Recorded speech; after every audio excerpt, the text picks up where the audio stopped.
भारत की एक शांत और आध्यात्मिक भूमि पर, जहां हवाओं में भक्ति की गंध बहती है और जहां पेड़ों की हर सरसराहट में प्राचीन ऋषियों के उपदेश सुनाई देते हैं, वही एक छोटा सा गांव था, निरंजनपुर।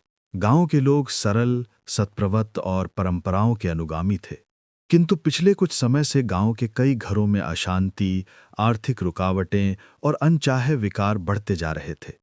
ऐसे में आशा की किरण तब दिखाई दी जब गांव के बुजुर्ग पंडित ने लोगों को मार्गशीर्ष चतुर्दशी पर एक अत्यंत प्राचीन और शुभ उपाय की याद दिलाई। 2 दीपक वाला उपाय। ये उपाय इन संत परंपराओं में विशेष महत्व रखता है। कहा जाता है कि इस रात गृह में 2 दीपक जलाने से एक दीपक हमारे भीतर के तमस को जला देता है और दूसरा हमारे जीवन में आलोक, सौम्यता और कृपा को आमंत्रित करता है। इस उपाय का रहस्य किसी जादू में नहीं, बल्कि आंतरिक मनोवृत्ति और श्रद्धा के भाव में होता है। जैसे दीपक का प्रकाश अंधकार को स्वभावतः दूर कर देता है, वैसे ही श्रद्धा का प्रकाश मानव जीवन की रुकावटों को बिना संघर्ष स्वयं पीछे धकेल देता है। निरंजनपुर के लोग उस रात को लेकर अत्यंत आशान्वित थे।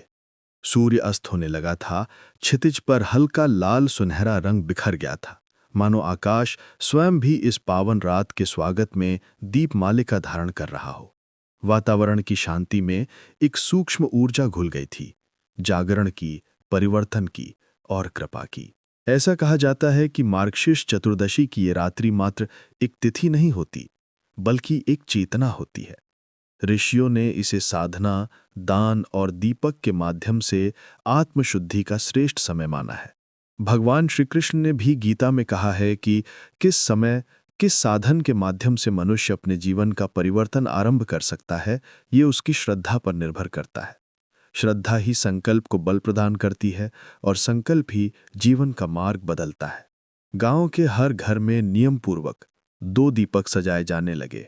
पहला दीपक घर के मुख्य द्वार पर और दूसरा घर के भीतर भगवान की वेदी के समीप।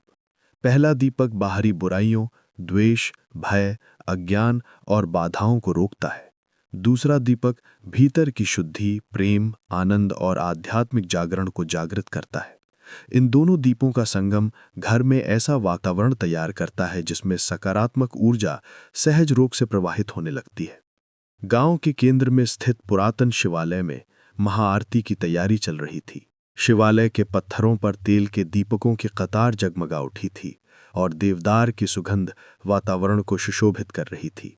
वहां एक शांत साधक बैठे थे, जिनके चेहरे पर दिव्यता और मन में गहन अनुभवों की आभा थी। वो साधक किसी नाम या यश के भूखे नहीं थे। उनका उद्देश्य केवल यही था कि लोग अपने भीतर की रोशनी को पहचानें और अपने जीवन में विचार मंथन के माध्यम से परिवर्तन लाएं। वो साधक अग्नि, जल, वायु, आकाश और पृथ्वी, इन 5 तत्वों की दिव्यता को समझाते हुए कहते थे कि दीपक इन 5 तत्वों का पवित्र संयोग है। दीपक का आधार मिट्टी है, तेल जल का प्रतीक है, वात वायु का, ज्योति अग्नि का और उसकी रोशनी आकाश में फैलकर उसे प्रकाशमय करती है। जब मनुष्य इन 5 तत्वों में संतुलन बनाकर दीपक जलाता है, तो वो अनजाने में ही अपने जीवन में 5 तत्वों का संतुलन स्थापित करने लगता है। आधी रात से ठीक पहले जब गांव का प्रत्येक घर दीपमय हो गया, तब वो साधक ने ध्यान की अवस्था में कहा कि ये रात केवल बाहरी दीपक जलाने की नहीं, बल्कि भीतर के दीपक को भी जागरण करने की है। भीतर का दीपक तभी जलता है जब मनुष्य अपने भीतर छिपे दर्प, अहंकार, ईर्ष्या और अधूरी इच्छाओं को शुद्ध करता है। जैसे जैसे रात्रि के 2 प्रहर बीतने लगे, वातावरण में एक अलौकिक शांति गहराती गई। लोग धीरे धीरे अपने घरों की बालकनी में बैठे और दीपक की लौ को देखते हुए भीतर एक अजीब सी स्थिरता अनुभव करने लगे। वही स्थिरता आत्मान्वेषण की शुरुआत होती है। मार्गशीर्ष की ये रात जीवन से केवल उतारने का नहीं, बल्कि जोड़ने का भी संदेश लेकर आती है। पुरानी बाधाएं हटती हैं और नई संभावनाएं जागृत होती हैं। ज्योति की वो मृदुल चमक धीरे धीरे लोगों के मन में आशा, विश्वास और भक्ति का प्रवाह स्थापित कर रही थी। और यहीं से आरंभ हुई वो कथा जो इस रात के दिव्य रहस्यों को उजागर करने वाली थी।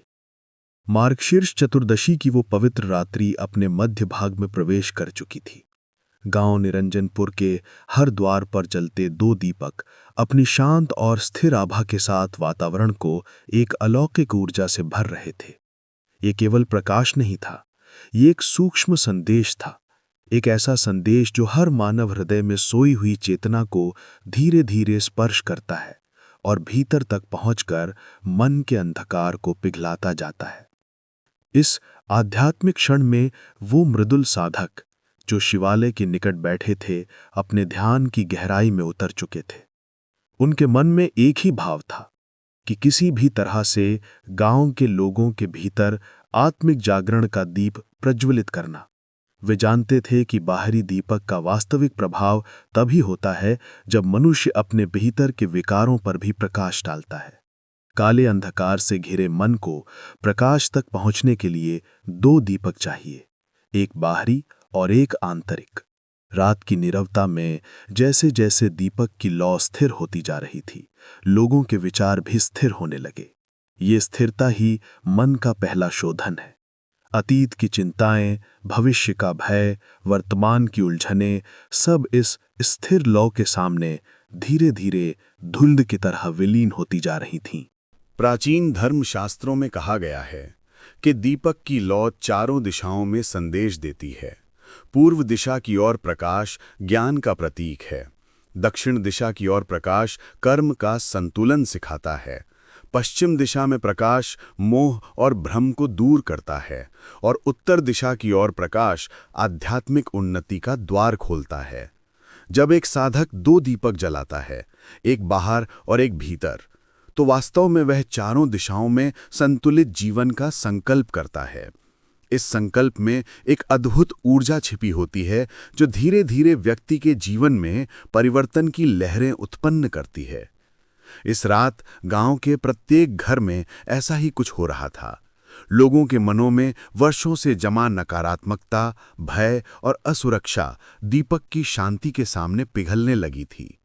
घरों के भीतर लगा दूसरा दीपक, जो भगवान की वेदी के समीप रखा गया था, मानो दिव्यता का एक छोटे रूप में अवतरण था। वह दीपक मन को ये सिखा रहा था कि जब तक जीवन में भक्ति नहीं, तब तक हर उपलब्धि अपूर्ण है। साधक के मन में ये बात बहुत स्पष्ट थी कि ये उपाय केवल शुभ फल देने के लिए नहीं है, बल्कि ये मनुष्य को उसके मूल स्वरूप से जोड़ने का माध्यम है। वह अपने अनुभव में बार बार देखा था कि जो भी व्यक्ति इस उपाय को श्रद्धा और शुद्ध भावना के साथ करता है, उसके जीवन में भीतर से परिवर्तन आरंभ होता है। भले ही परिस्थितियां तुरंत ना बदलें, परंतु व्यक्ति की सोच बदल जाती है, और जब सोच बदलती है, तब परिस्थितियां अपने आप परिवर्तन की दिशा पकड़ लेती हैं। इस रात दिए की वह शांत लौ एक आध्यात्मिक शिक्षक की तरह काम कर रही थी। वह लौ मन को समझा रही थी कि जीवन में कठिनाइयां अनिवार्य हैं, परंतु अंधकार स्थायी नहीं। दीपक का संदेश स्पष्ट था, अंधकार कितना भी घना हो, एक छोटी सी लौ भी उसे मिटाने के लिए पर्याप्त है। गांव के बच्चों को भी इस रात का महत्व समझाया गया था। उनके छोटे छोटे हाथों से जब दीपक जलाए गए, तो उनके मन में भी ये बात बस चुकी थी कि प्रकाश का महत्व किसी जप तप से कम नहीं। यही वह संस्कार हैं जो एक पीढ़ी से दूसरी पीढ़ी तक जीवन का मार्गदर्शन का कार्य करते हैं। रात आगे बढ़ रही थी और अब आकाश में पूर्ण शांति का साम्राज्य स्थापित हो चुका था। केवल दीपकों की हल्की सी लहराती रोशनी और दूर कहीं मंदिर की घंटी की क्षीण ध्वनि, इन्हीं का मधुर संगम वातावरण में फैल रहा था। इस क्षण में साधक ने अपने अनुभव से जाना कि यह रात केवल गांव के लिए शुभ नहीं होगी, बल्कि हर उस मन के लिए शुभ हो रही है जिसने आज दीपक जलाया है। धीरे धीरे चतुर्दशी की यह रात्रि अंतिम प्रहर में प्रवेश करने लगी थी। 2 दीपकों की वह ऊर्जा अब घरों में स्थिर होकर बस गई थी। साधक जान गए थे कि अब अगली सुबह एक नया अध्याय लेकर आएगी, एक ऐसा अध्याय जिसमें लोगों के जीवन में नए अवसर, नई शांति और नया संतुलन उत्पन्न होगा। जैसे ही भोर की पहली किरणें क्षितिज पर उभरने लगीं, दीपक की लौ भी धीरे धीरे मंद होने लगी। लेकिन उसके बुझने का अर्थ प्रकाश का अंत नहीं था, बल्कि उसके प्रभाव का आरंभ था। दिए का प्रकाश अपनी भूमिका पूरी कर चुका था और अब वह मनुष्यों के अंतर्मन में जलने लगा था। गांव के लोग उठने लगे थे। उनके चेहरों पर एक नई उम्मीद, नई ऊर्जा और मन में एक अद्भुत शांति का भाव था। ऐसा लग रहा था जैसे भगवान की कृपा स्वयं उन पर अवतरित हो गई हो। साधक ने मंदिर से निकलते हुए मन ही मन ये समझा लिया था कि अब गांव के लोगों में वह जागरण आरंभ हो चुका है जिसकी वह वर्षों से प्रतीक्षा कर रहे थे। इस रात का सबसे बड़ा संदेश यही था, जब मनुष्य अपने भीतर प्रकाश जगाता है तब संसार का सारा अंधकार उसके सामने तुच्छ हो जाता है।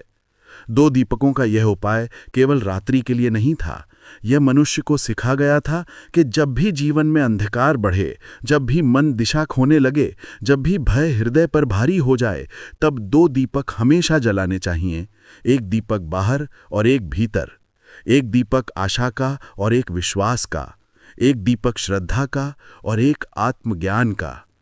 इसी में जीवन का सार छिपा है और इसी में भगवान की कृपा का मार्ग।